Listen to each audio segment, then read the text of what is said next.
not going to apply for any other jobs. I don't want to be a lawyer. I don't enjoy this.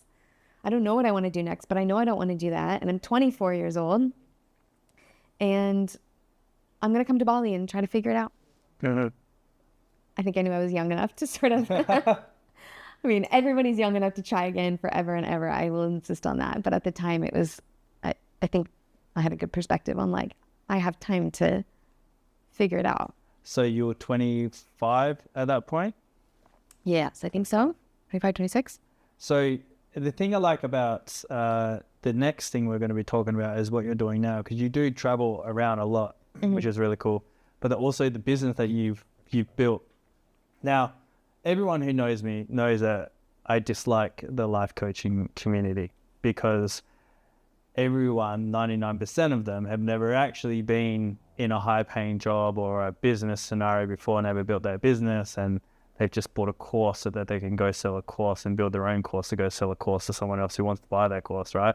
Such is life. You're different. When we first met, you told me what you did and I asked you what your background was and I was very impressed and I was like, you're the real deal.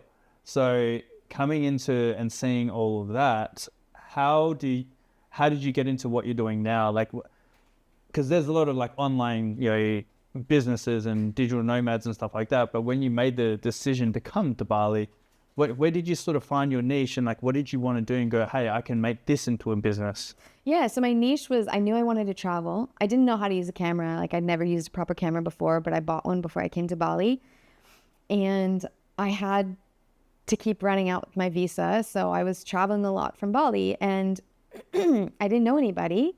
I didn't really have friends at the time. And so I kind of got to a point realizing again, like if I want to travel somewhere, I'm going to have to go alone.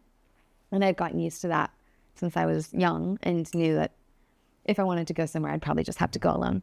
So I was traveling solo and going to more adventurous places, I would say, than people are used to seeing on social media or seeing women go solo. And I love that. Like I loved going trekking in Myanmar by myself or just having different kinds of adventures. And I think that was really unique at the time.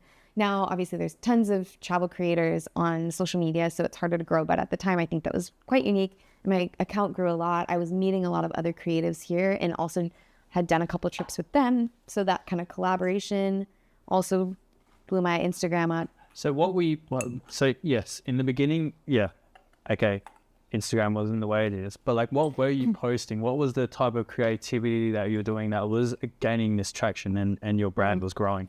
I would say it was aesthetic photos. So like really not like a GoPro or a selfie kind of photo, which also is fine, but proper high end, yeah, nicer photos.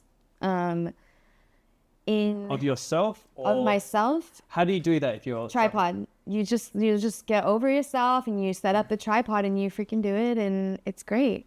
And I loved it. I thought it was super fun. If you're in the middle of nowhere, no one cares. No one's watching you.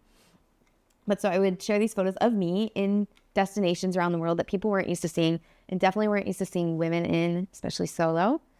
And I think that was the niche. That was what was catching on to people. And from the beginning, I was sharing about travel, but I always shared about travel through the lens of personal development.